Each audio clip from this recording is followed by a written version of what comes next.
Morning, everybody, and welcome. I'm sure that other people will join us, as I'm sure many of us have got multiple things happening at any one time.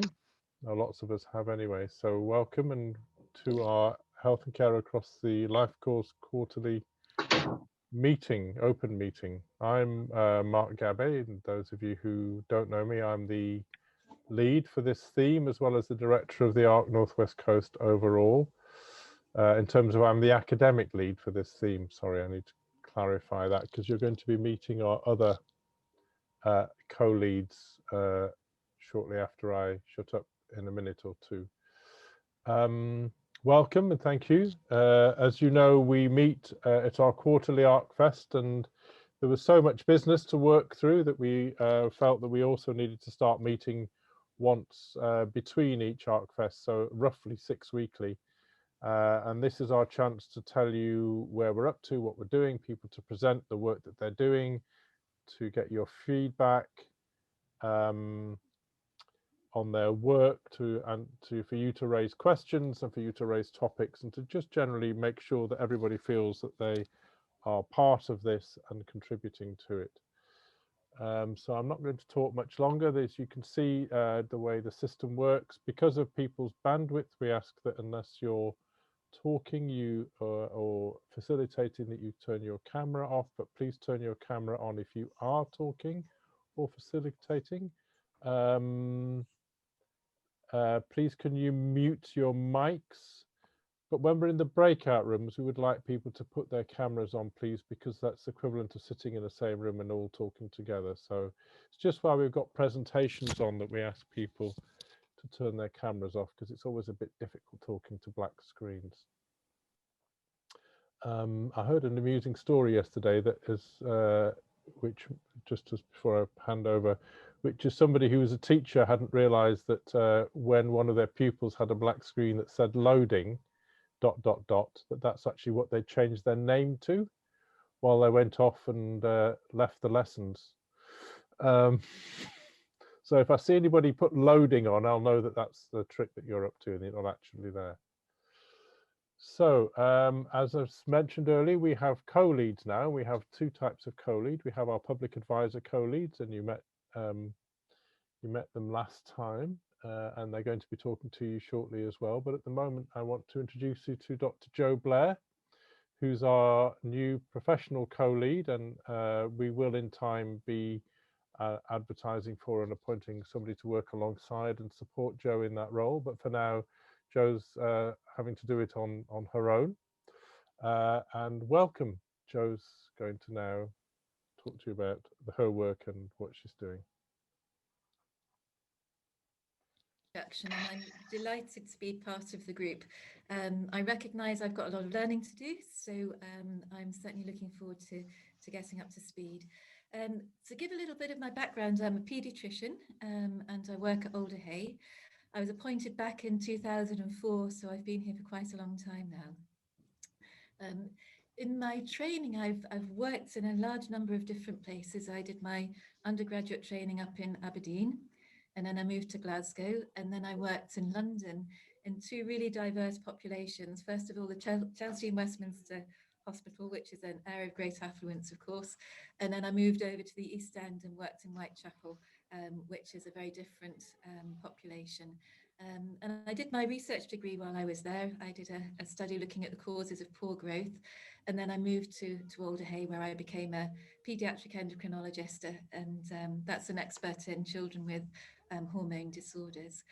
So I think that sort of passage of training, where I worked in so many different environments and experienced so many different influences on children's health outcomes, sort of sowed the seed of my interest in understanding more about how we might be able to address some of the disadvantage that children experience. And sometimes how surprising that can be in some of the very wealthy children that I saw in Chelsea, that were actually quite deprived because they might have had very little parental contact. So also a sort of questioning about how many different factors influence a child's outcomes. So as I said, I'm an endocrinologist at Alder Hey. I still have an active research portfolio. At the moment, it focuses mainly on adrenal disorders. So I'm looking at developing new ways of diagnosing and treating children with adrenal disorders. But in the past, I've also done some research to understand why it is that children from different backgrounds might be allocated different treatments in the treatment of diabetes. And that really stemmed from a question about why was it that children that were treated with pump therapy seemed to do so much better, but nobody had really wondered about why the methods that people were using to allocate pump therapy. So children that came from deprived backgrounds were much less likely to have access to this treatment than children from more affluent backgrounds. But when you addressed that inequality and you gave everybody the same therapy, you actually lost that differential effect. So that was my sort of first step in considering the impact of deprivation and health outcomes and how we might start to address it. So that's a little bit about my own career in clinical medicine and research. But in terms of research leadership, I was the co-director of the Medicines for Children Research Network in Cheshire, Merseyside and North Wales from 2006 until its completion. And then I moved on to become the lead for the Non-Medicines Research Network, and then latterly the children's theme of the Clinical Research Network for the Northwest Coast. And I think that gave me a lot of experience in networking and trying to understand what the factors are that make it easier for people to take part in research, but also what the barriers are, and some understanding about how difficult or easy it might be to deliver research in different environments. So I'm looking forward to reigniting some of those old relationships and obviously extending them further. But I'm also very cognizant of the fact that this is a life course and I'm a paediatrician. So I have a lot to learn about how it is that the trajectory that we set our children on follows through into health and wealth and education and so forth in the adult sector and on into old age. So I'm really looking forward to extending my knowledge and understanding in that area too. So thank you very much indeed for giving me the opportunity to join you. I hope it won't be too long before I get to meet people in person, but I'm certainly looking forward to learning a lot about the group, addressing my areas of ignorance, which relate to some areas of methodology and so forth, but certainly throwing everything that I can behind my role to make it a success. So thank you very much. Thanks, Jill. Again, welcome to the team. We're really looking forward to working with you. I don't know if anyone else has, you must have seen the agenda which I sent to you. We have a really exciting agenda for you today, quite a few activities where we get to interact with yourselves. The next activity is basically a public advisor and member-led discussion. And what we're going to do is we're going to split you up into 2 breakout rooms, and each breakout room will either have the PAs, or will have the PAs and Joe as a member, and you can interact with them. And then after 10 minutes, we'll swap you, or rather than we swap you, the PAs and Joe will swap rooms, and you can continue to have discussions. So can we please move into our breakout rooms now?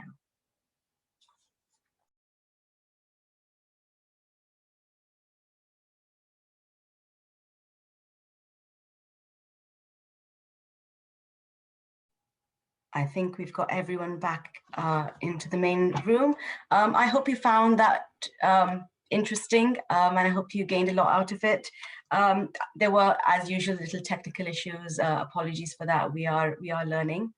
Our next activity, or sort of what we're going to really show you, is basically on dementia action. Last week was Dementia Action Week, and I'm going to hand over to Clarissa, who can give you a little more details about this. Yeah, super. Thank you, Pallavi. And yes, as you just said, last week was Dementia Action Week in the UK. And we at the ARC, we've done a few activities. Obviously, it's always nicer to do them face-to-face, usually, to really raise awareness and to act and to do some action against dementia and to support the care for people better. But in this time, we've done it all virtually. And what we've done is we have created, well, actually, some of our public advisors have done that themselves. and some of our members who are also in this room, some of them, we have done some short videos, 6 in total, of how the pandemic has impacted the lives of people living with dementia, those caring for loved ones with dementia, and those providing a social care or social support service in the community.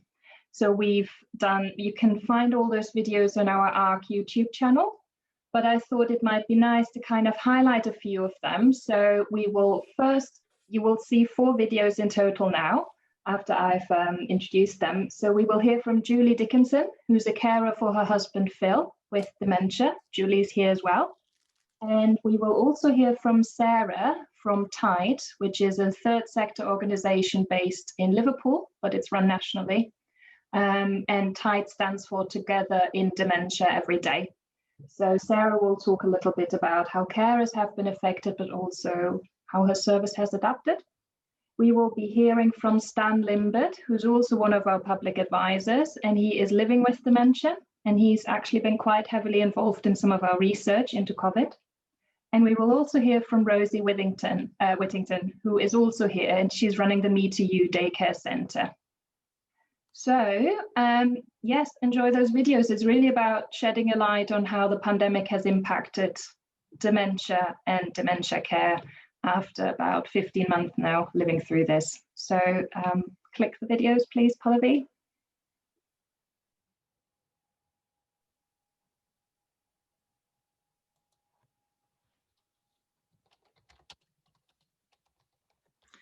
Hello, my name's Julie Dickinson.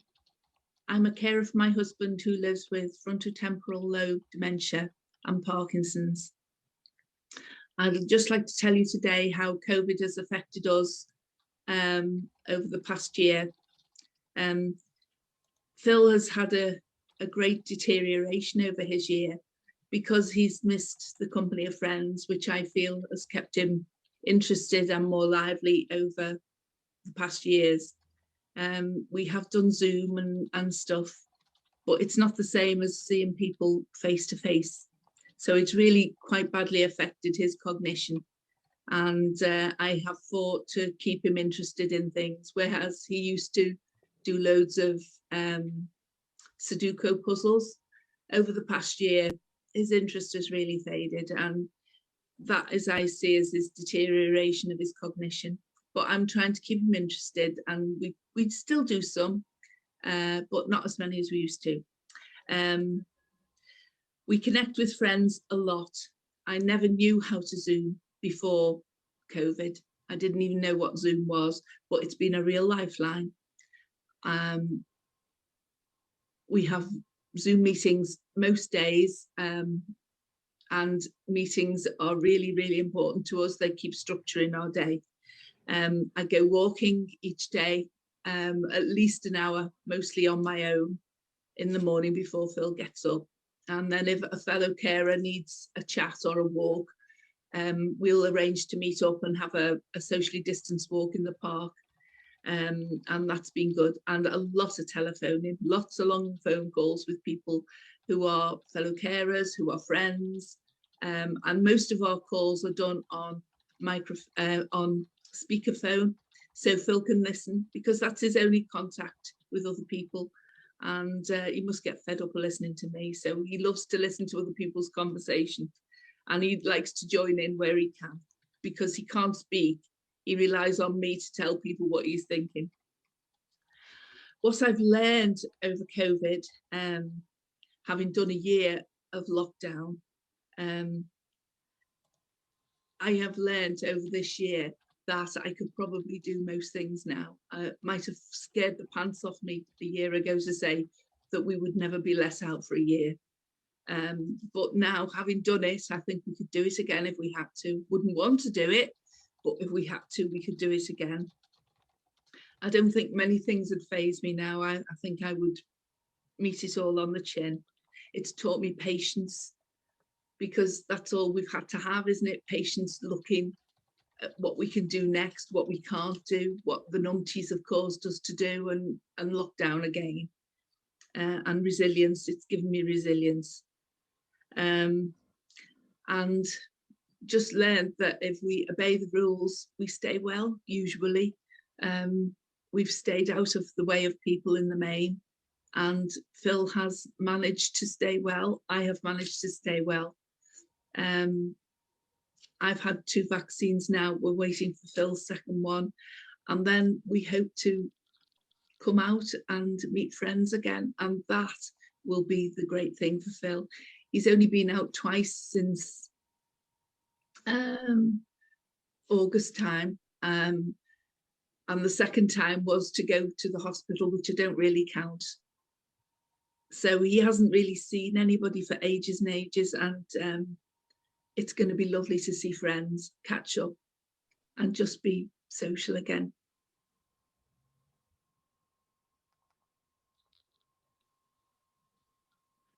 My name's Sarah and I work for TIDE, which stands for Together in Dementia Every Day, and we're a UK-wide involvement network for carers and former carers of people living with dementia.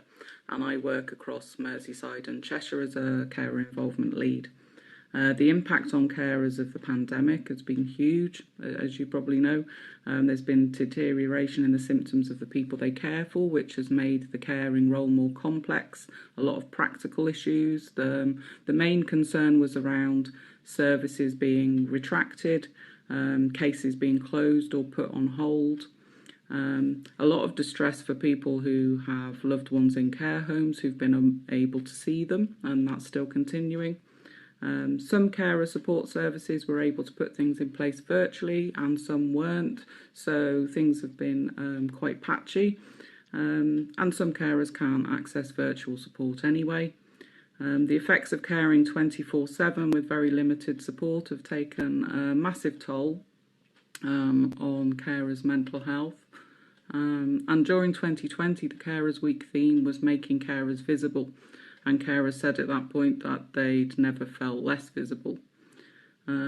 Usually we support people in their influencing and involvement role, but it became clear that they needed more support from us during this time.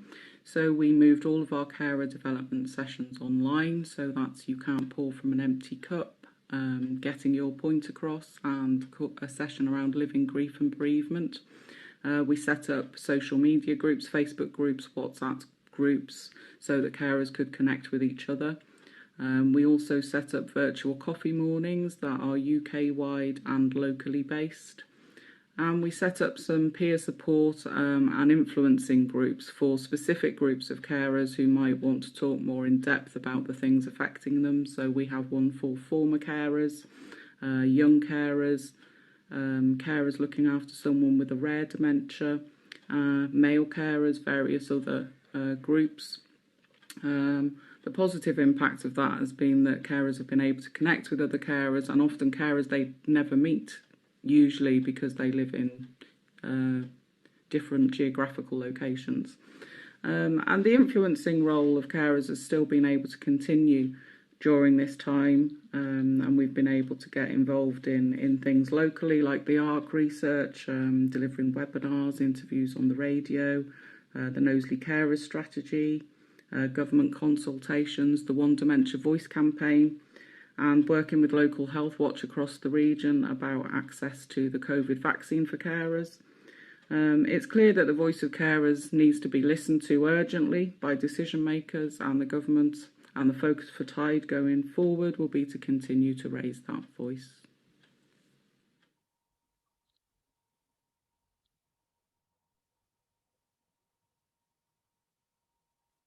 Hello, I'm Stan. I am a person who is living with the early onset of Alzheimer's. As I'm classed as clinically vulnerable, I've been shielding for the past 54 weeks, only venturing out on about 8 or 9 occasions for hospital appointments and haircuts in last August. Due to the pandemic, my scheduled chemotherapy and the bladder scans that I had done each 3 months had to be cancelled. Unfortunately, the cancellation of the chemotherapy has led to a growth of 2 more tumours. This necessitated me having another operation last week to have them removed.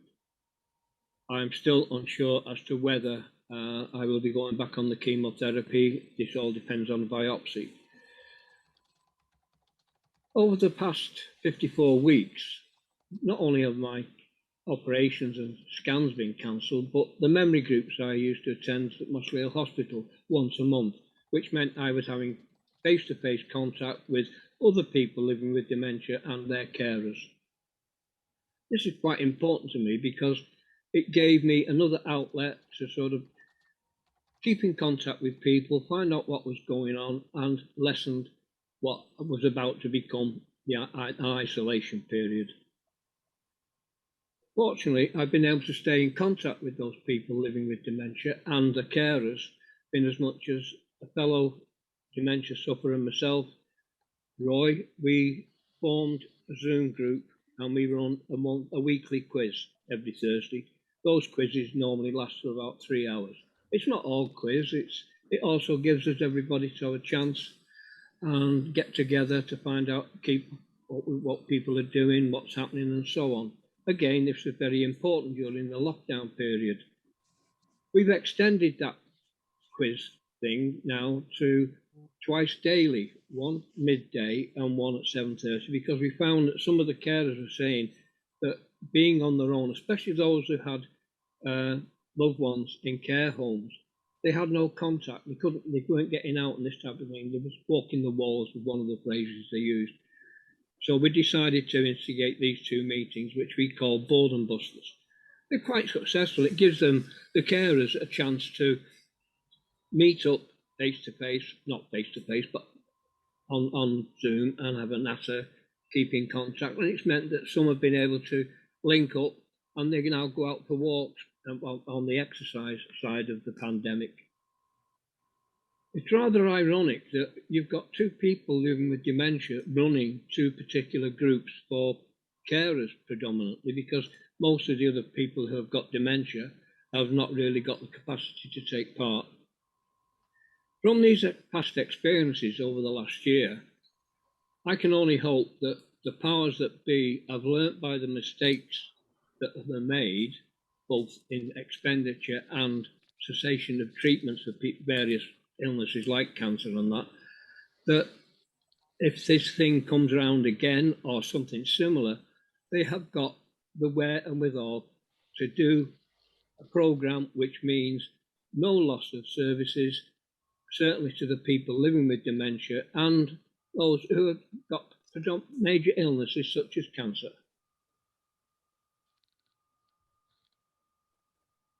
Good morning, my name is Rosie. I'm the founder of the Meter Youth Centre.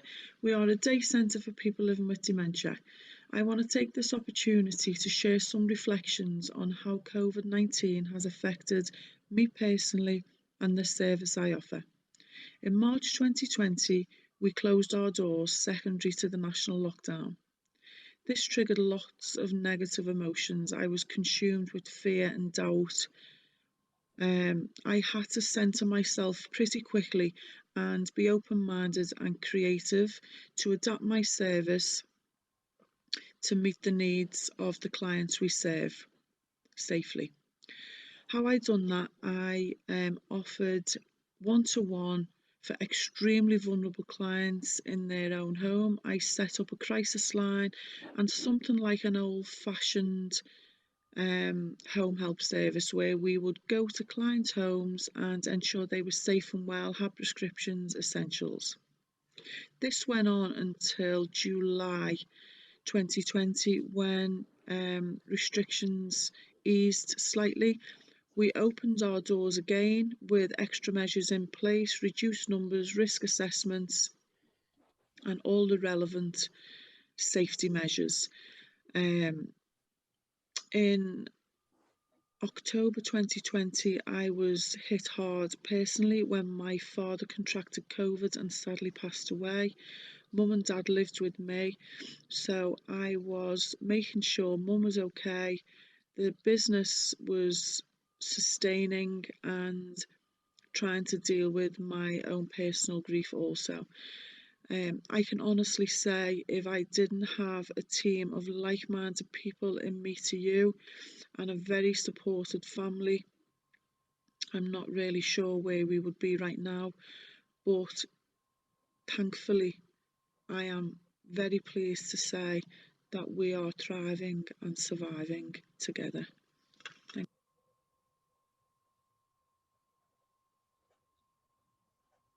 Great. So this is a snapshot of our videos, and I hope this kind of is illustrating the detrimental impact that the pandemic has had on those living with the condition, those caring for loved ones, but also those providing the services. And yeah, in its supporting our research as well. So yeah, thanks for listening. Over to you, Pallavi. Thanks, Clarissa. So the next activity or next presentation is going to be given by Professor Nevin Williams. Nevin is around, but I've got a recording, so I'm going to play the recording. And if you've got any questions, please keep them ready for after. Nevin can answer them. So I'm just going to share my screen.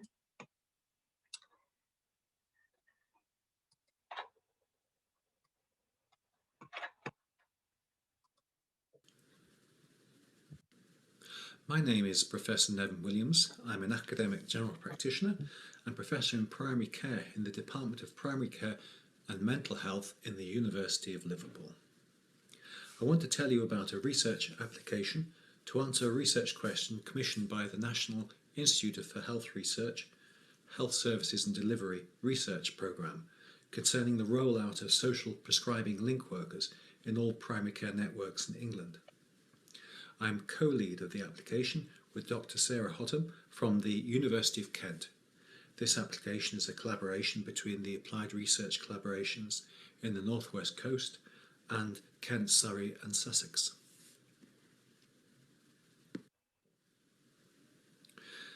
Social prescribing provides GPs and other health and social care professionals with a non-medical referral option for patients to access non-clinical sources of community support in order to address the social and economic factors that accompany physical or mental ill health. A commitment in the NHS long-term plan has led to the expansion of social prescribing provision through the rollout of 1,000 new link workers in primary care networks, who could refer at least 900,000 individuals by 2024. These social prescribing services are organised in a variety of ways across different primary care networks. Some networks employ their own link workers, whilst others commission services from other providers. The scope of social prescribing is broad, which has led to issues of how it is defined, delivered and assessed across the different primary care networks. These differences in operation need investigating, as context is likely to influence the success of the social prescribing model in terms of who benefits and under what circumstances. This study will compare the implementation and impact of social prescribing in different settings to identify the active ingredients that facilitate successful outcomes for individuals and organisations. We aim to provide a national evaluation on the rollout of social prescribing link workers to assess and compare different models of delivery, to understand what works best for whom and under what circumstances. We will use a multiple case study design to provide the opportunity to analyse differences within and across settings to understand the similarities and differences. We'll use the Ream Framework. This is an acronym for REACH, what proportion of target population participate in social prescribing when offered and why? To what extent is there a close match between activities or services offered and the needs and priorities of the target population? Are there potential barriers to participation, for example, relating to chronic illness, disability, cognitive impairment, poor mental health, reduced mobility, poverty, discrimination and lack of transport? If so, how could these be addressed? Efficacy. Does social prescribing impact on outcomes relevant to the target population?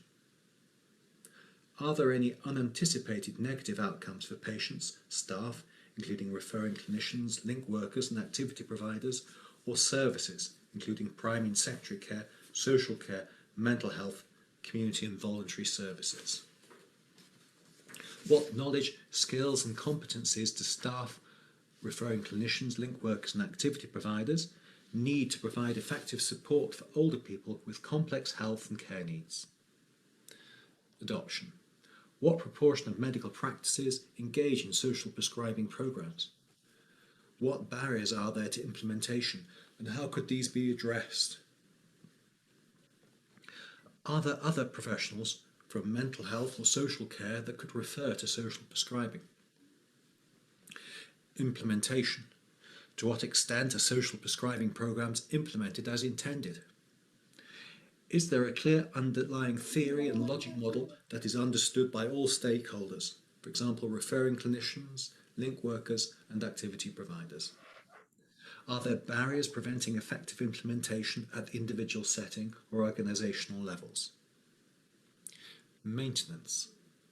To what extent are social prescribing programs sustained over time? What strategies are needed to maintain service quality and ensure staff knowledge, skills and competencies remain up to date? Are there barriers to maintenance at the individual setting or organisational levels?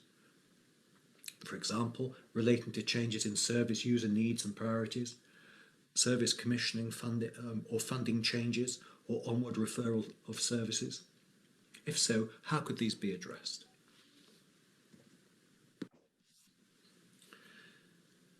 The study will be conducted over 3 years and include 2 phases of research with 3 work streams.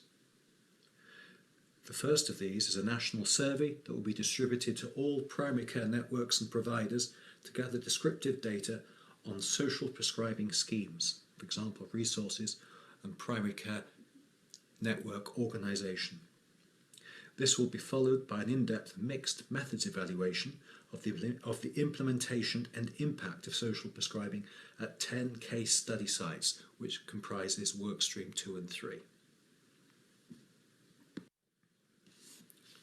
So work stream 1 is a national survey of social prescribing schemes. In this, we will gather descriptive data on social prescribing models to gather insight into the different models for how social prescribing is implemented. We'll co-develop a typology of these different social prescribing models and framework for evaluating 10 case study sites. We'll co-develop an evaluation framework for the work streams 2 and 3. Work stream 2 will assess the effectiveness, impact and outcomes of social prescribing. This will happen in the 10 selected case study sites in the South East and North West Coast regions. We'll conduct a clustered, quasi-experimental study to evaluate the impact of social prescribing on physical and mental health, well-being and sense of community belonging and participation. We will also assess the impact of social prescribing on the use of health and social care services.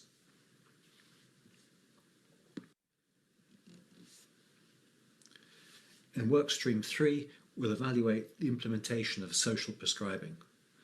We'll assess how social prescribing is implemented in primary care and the voluntary sector, exploring barriers and facilitators that affect implementation. We'll identify the effect of different primary care networks and wider system contexts upon organisation and delivery of social prescribing. We'll examine the interaction with social care in different social prescribing models. How do different models of social prescribing engage at community level to facilitate the development of community capacity for social prescribing outcomes? We'll identify the mechanisms of action in social prescribing and the behaviour change techniques to enhance engagement. We'll also identify how the delivery of social prescribing has adapted to COVID-19 restrictions. This proposal was shaped by public involvement through different events. Our team within the ARC Northwest Coast initiated a public-led social prescribing conversation at the ARC Fest in October 2019 to explore areas of interest for further research. In parallel to this, a sandpit event was held in February 2020 on the topic of engagement and evaluation in social prescribing.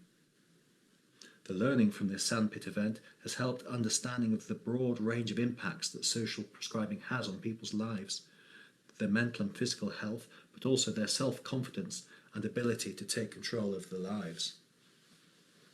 A public consultation group was held in April 2021 and it was attended by 7 ARC Northwest Coast public members to discuss the proposal. This group identified 3 priority research questions they wanted the study to explore. First, to capture the motivations for engagement and non-engagement with social prescribing. Second, to explore how social prescribing can reflect cultural sensitivities. And finally, to assess what promotes effective collaboration with community leaders. 2 public advisor co-applicants helped develop the application.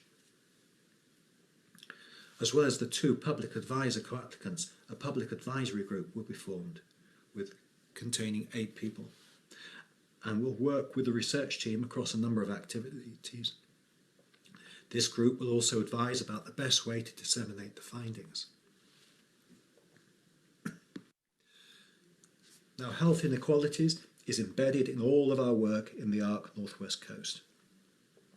We will use the Health Inequalities Assessment Toolkit to ensure that health inequalities are integrated into all 3 work streams. We will also use our public advisory group when exploring the reach of social prescribing to all groups in our societies, particularly ethnic minorities. This application has been submitted and the funding committee meets in July to consider the applications. Do you have any questions?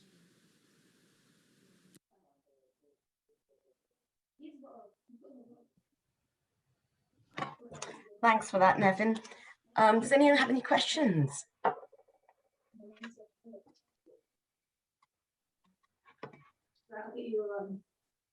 Oh, Caroline has raised her hand. Caroline, please. Yeah, so I was just wondering, it's great, great that you've put this in. Fingers crossed that it's successful.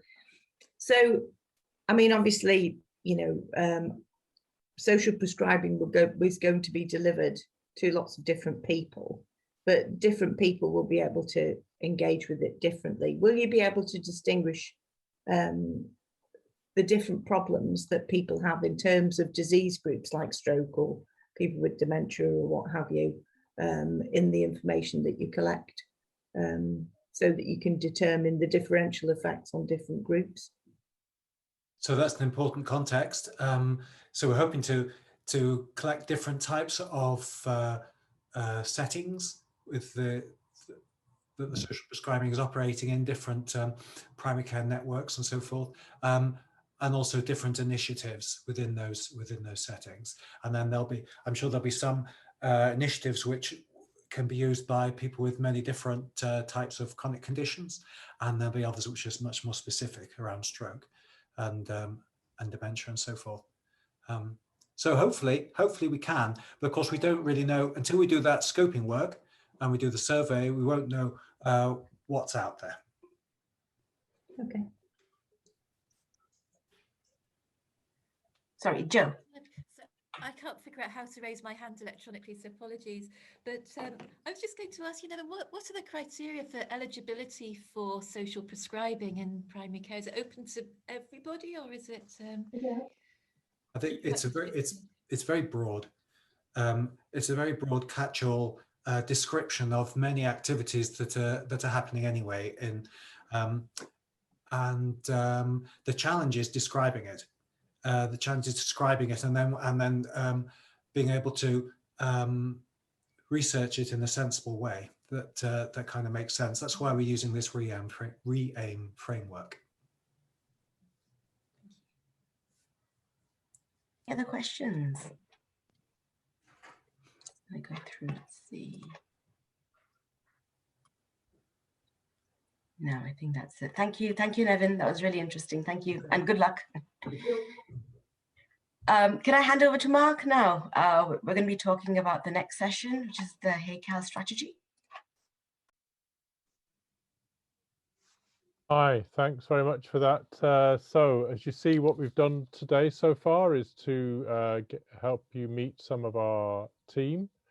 We've also been discussing ways that you can advise us on how we best to get engaged with the public to support our co-leads in both public advisors and professional engagement.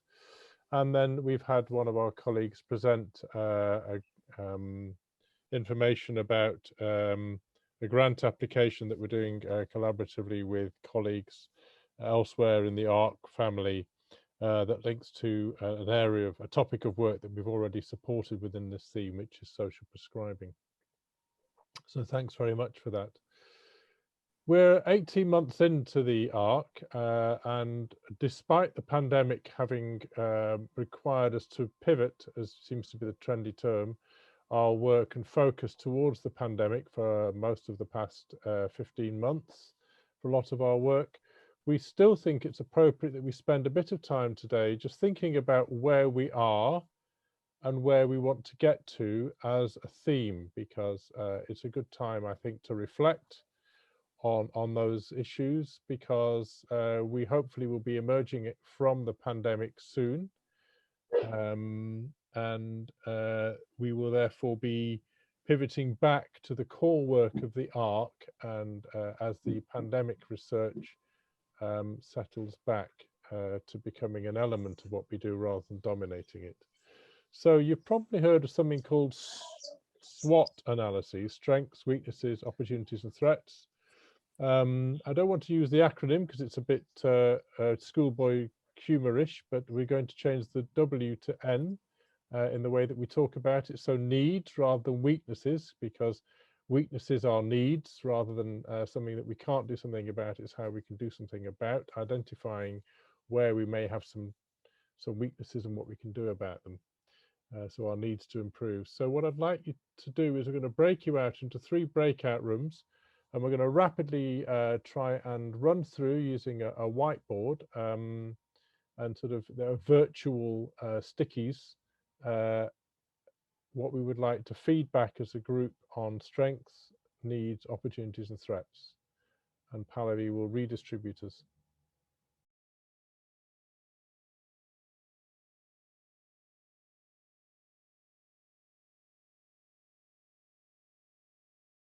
So thank you very much, colleagues. I've did a really good session from our group, and we've got some good ideas to take back. And we'll, at the next ARC Fest, we'll produce a summary and then keep building on that. I'm not sure how can you access the Jamboards, Pallavi? And oh, you've got them, so I can yes, now. I can access them, no problem. Right. So we're nearly at the end because due to close. So we could have had a quick feedback about that, but Pallavi, what we will do is we will look at those, we'll put them together, we'll put them into some sort of document which you will then circulate to everybody who's attended. And then please feel free to add to it and put down ideas that we may have forgotten. And we'll put it on as a working document, probably on our web page or something. We'll have to think about how to do that, but we'll let you know so that you can continue to build on that, what we've initiated. This isn't the beginning and the end of that process. It's the beginning. Any final comments? So thank you all very much for attending today. Oh, Rosie, were you going to say something? Oh, I can't see anybody else that wants to speak. Can you, Pallavi? Or no, I can't. Rosie, can you see anyone that's trying to? No. So thank you very much.